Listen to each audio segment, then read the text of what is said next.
Welcome back to the freemilesmc, and we are today standing here with the Royal Enfield Super Meteor. And I'm very hyped about this bike, and I already know it's either going to amaze me or going to really disappoint me, because I have a big expectation for this bike, because I reviewed some time ago the Meteor 350 and the Classic 350, and that was the best platform I have reviewed on this channel until now, I have to say, when it comes to engine and the frame as well. So I'm very curious how the new frame, because this bike came with a completely new frame, and the Interceptor engine with its 648cc, I think, and 47 horsepower and 52 newton meters of torque will do in this setup. And especially with the new market gap coming up with the Harley Sportster being discontinued and this bike being a cross-plane engined air-cooled cruiser with pretty much very similar proportions, with a 150 tire in the rear and a 190 x 19 tire in the front. It is basically a bike for that gap of the market, so I'm really interested about it.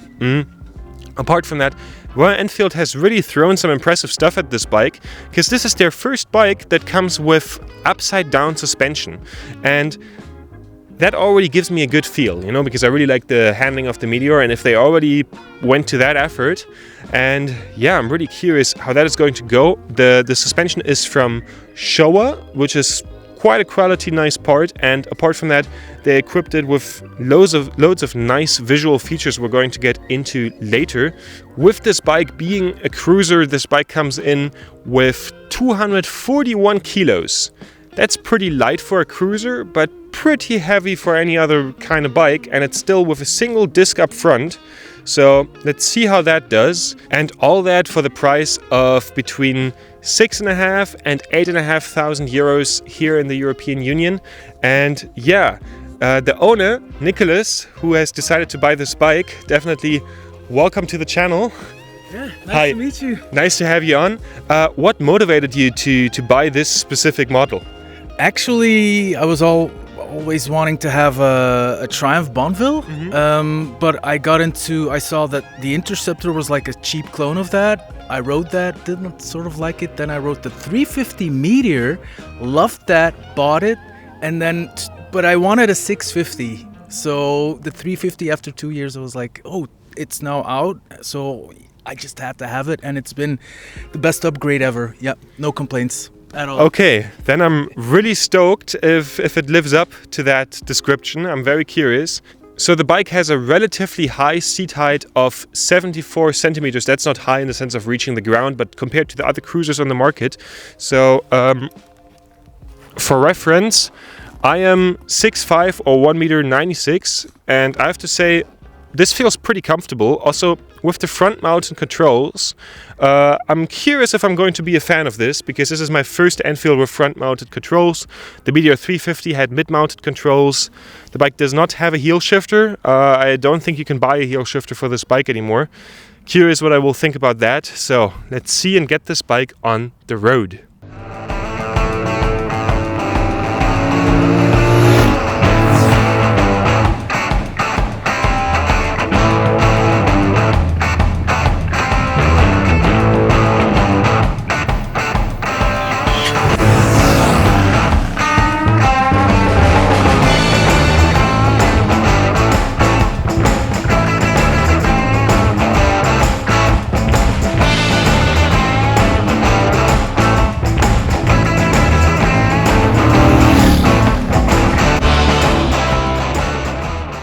So we are now here out on the open road with the Royal Enfield Meteor 650, and I have to say the bike handles really nicely. Like the new frame from Royal Enfield is very decent. You can see that from singing it's side to side, really nice. You have the same feeling kind of that the Meteor 350 had, that you just like wanted to do this all the time.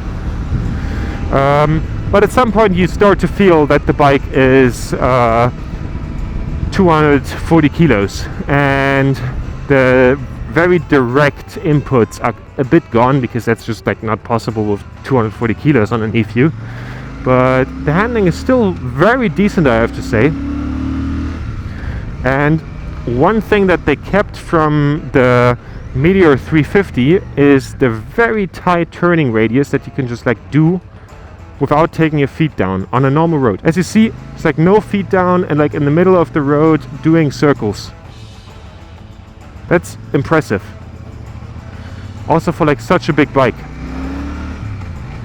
And all the contact points feel so nice, and you have like, they look so beautiful. You don't have a rev meter on the bike though, but I feel like the 650 engine is an engine that it's really nice to hear, and you can really nicely hear how to shift.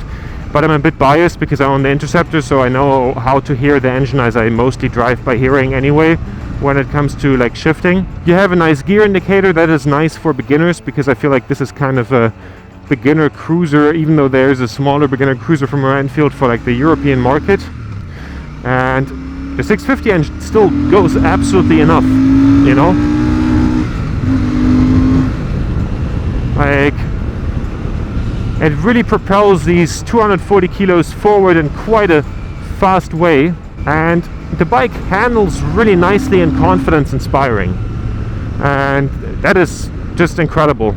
You really get the courage in the turns with how the frame feels. And the suspension also does its job really nicely, even on like rougher surfaces, like right here. Still goes pretty well. Of course you feel it in your spine a bit, because it's a cruiser at the end of the day.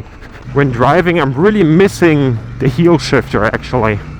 I would love if the bike would still have that, because I don't know, it feels right. It feels right. And I've seen a lot of criticism for the models that still had the heel shifter online, and honestly I don't get it, because I feel like the bike would gladly benefit from it.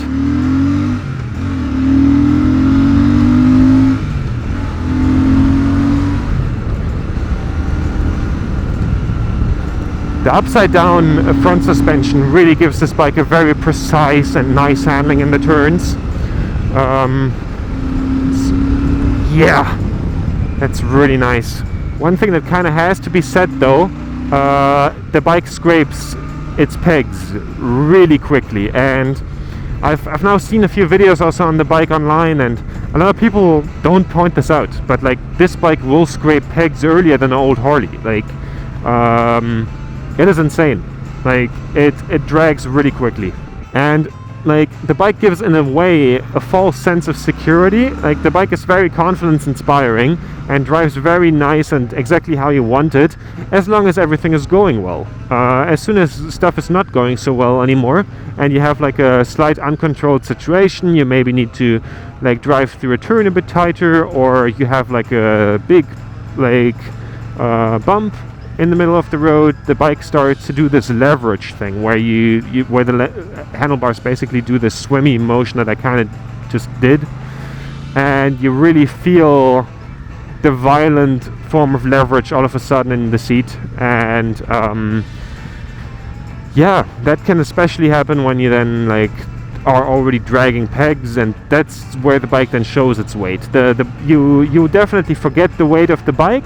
You forget that the bike is 240 kilos until it shows you what 240 kilos is, basically.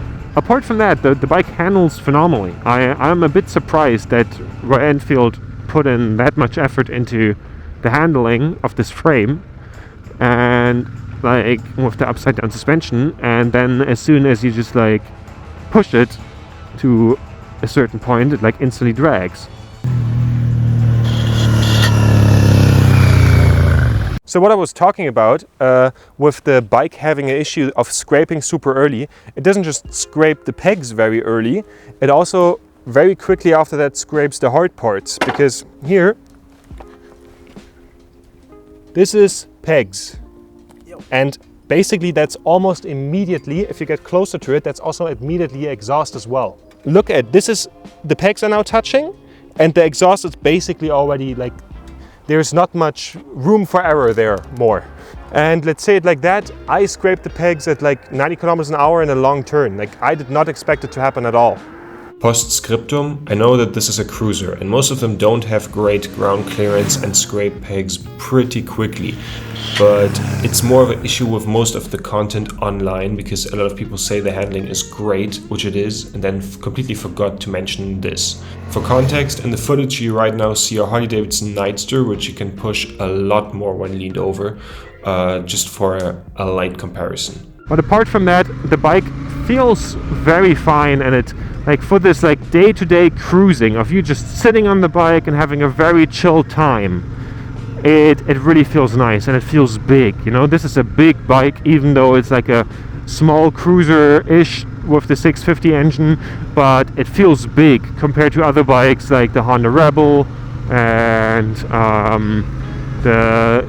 those kinds of bikes. They usually tend to feel quite small, and that's also reflected in the seating position. You have a higher seating position. It's very much like if you would put front mounted controls on a Bonneville T100, because those Bonnevilles, they are very cruiser-ish, even though they don't look like it.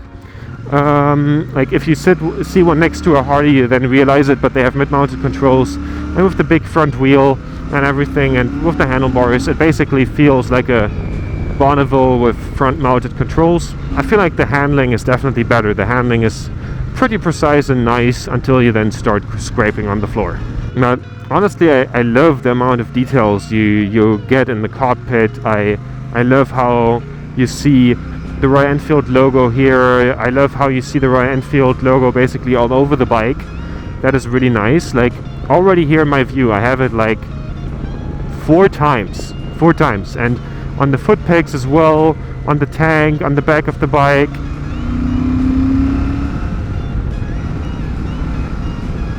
Yeah. Woo!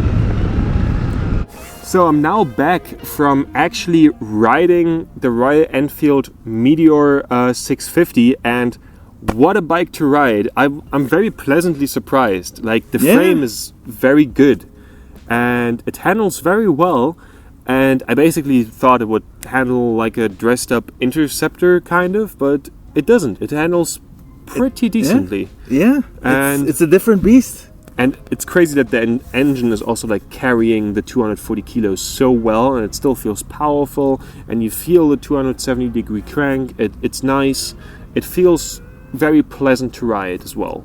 Yeah, for me, upgrading from the 350 to this, at first I was kind of scared, like, is it gonna be kind of too much? But no, it's almost the same seating position, and like the power is there, just the extra amount of power, and because it's a kind of heavier bike, you feel more planted than the 350. Like, one of the issues I had with the 350 is like when it was just a bit too windy at higher speeds, well, you would just be blown off the road almost. Like, it's so light. I get your point, and I get that the bike is a lot more planted. I really like that they managed to still transport the Meteor feel, the feel that the Meteor 350 was about.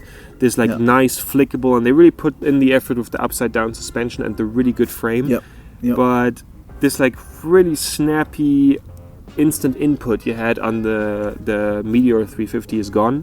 But I mean, 240 kilos, you know, that's basically the reason. I know, and it still handles really, really well, except for that the thing scrapes foot pegs basically immediately. That's the thing. That's the only thing. The foot pegs, like, watch out with that.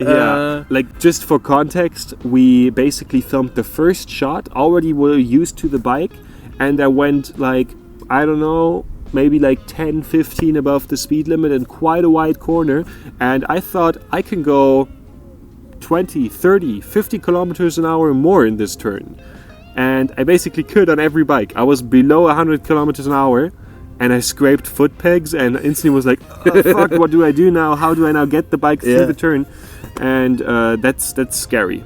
Yeah, I mean, I hadn't done any scraping yet because it's a new bike. It's brand new. I'm like, ooh, it's still a running period. I mean, it does give you confidence, the bike in general, I think.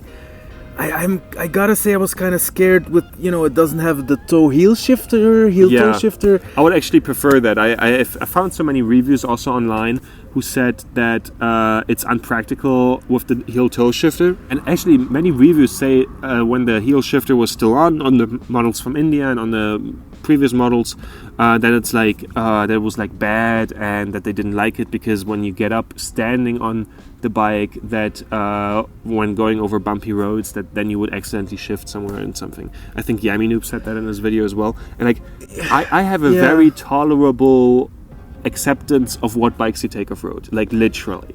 And I would not take this off road, and how are you even supposed to be standing on these foot pegs? To be honest, I think it's a shame that it's not even an option to have it installed. Because I asked for it, and it's like, what? I miss it. I kind of miss it, but I don't. I'm already used to doing it in the old-fashioned one down, all the rest up way. I mean, it's fine. It's an adjustment. I got adjusted to it in like 1 to 2 days. But I gotta be honest, I wish the bike would have it, because also the feel of how you then, I'm guessing this is the same transmission as on the Interceptor, like I'm pretty sure, and the feeling of leverage you have on the shifter makes you really have to shift very not just like, oh yeah, I'm now upshifting and it's there. No, you have to consciously really be like, yeah, I pushed the lever up. Yeah, you gotta kick it. You gotta kick it. And but apart from that, the contact points of the bike, they feel, apart from now the shifter, they all feel so good. Yeah. Like they feel amazing. I love how the buttons on the handlebars feel, and they're so beautiful, and it's just amazing. Level of detail, right? Yeah, I love the heaviness of the levers. The paint job is incredibly beautiful, and this is like one of the base paint jobs, and like the green looks so nice in the sun, so nice like outside of the sun. One thing I really want to say, I critiqued my Interceptor when I reviewed it on quite a few points, and it seems like Royal Enfield was aware of these points as well, because they corrected a lot of them here on this bike. My one point was that the mirrors collect water and then rust, and that's a thing on multiple Royal Enfield models that all kind of have the same-ish mirror. They improved it. The mirror is like flatter. The water goes down it easily. It doesn't collect water, so it doesn't rust. Really nice. Next point, the end exhaust pipe. They don't have the little DB killer in a way that it like holds water and rusts through in 2 months, like with my Interceptor.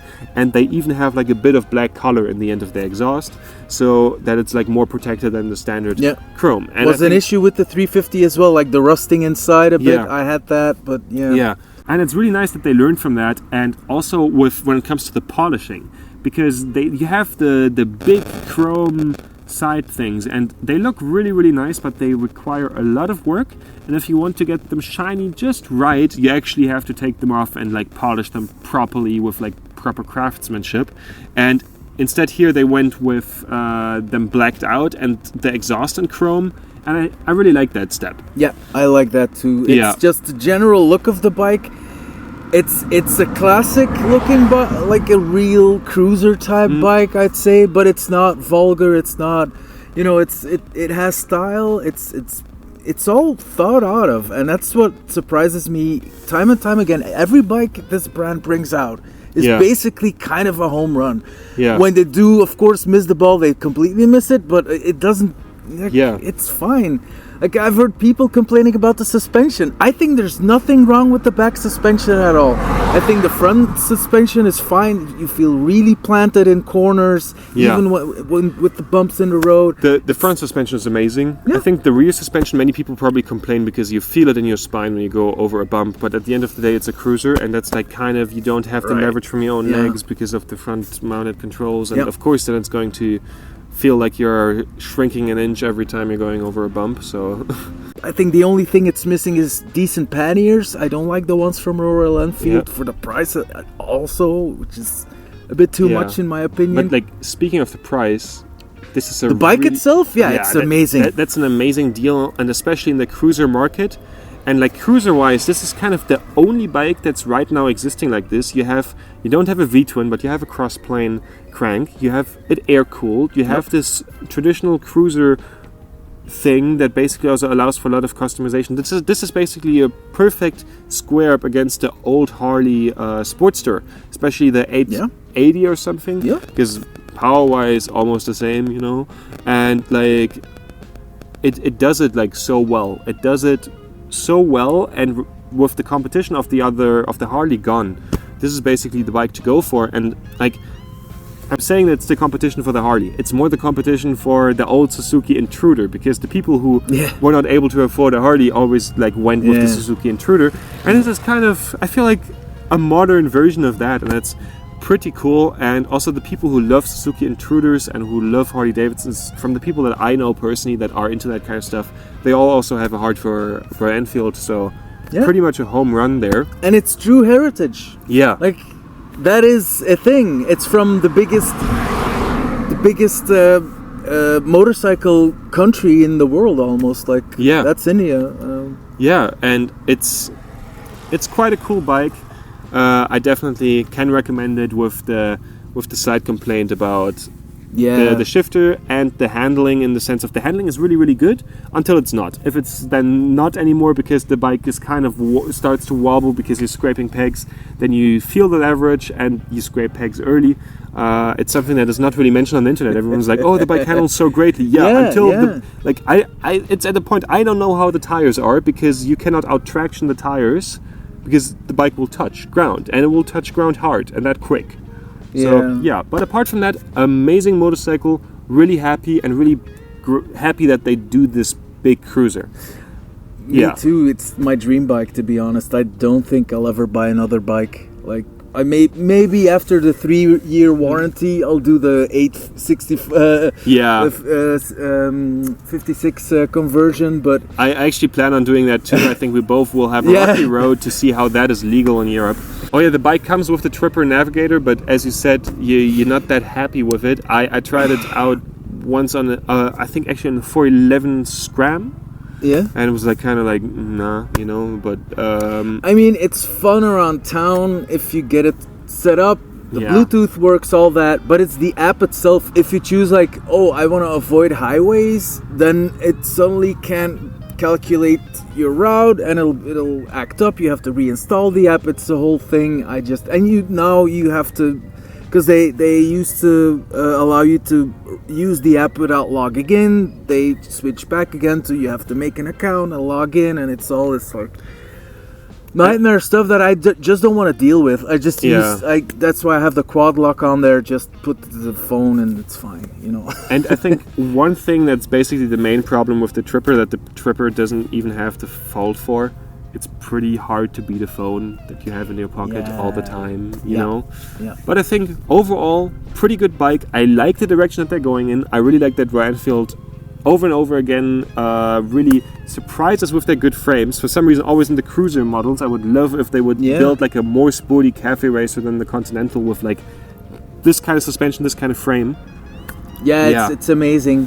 The frame, it's such a decent, like that's the only thing I can say about it. It's superbly decent. It's a friendly bike. It's not gonna rip your face off in power or, you know, crazy suspension problems like, you know, back in the day with the Dynas and all that.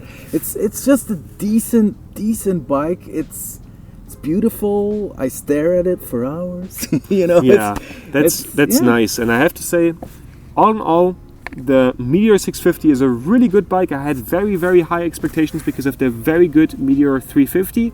For me, it did not surpass the 350, but I get why people spent the money on it. They're pretty good, and you can have them for $6.5 to $8,000. Pretty decent deal. Yeah. So if you like what I do here on YouTube, on the freemilesmc YouTube channel, definitely subscribe and check out the links in the description. And if you have a motorcycle for me to review, definitely feel free to write me an email. See you guys soon.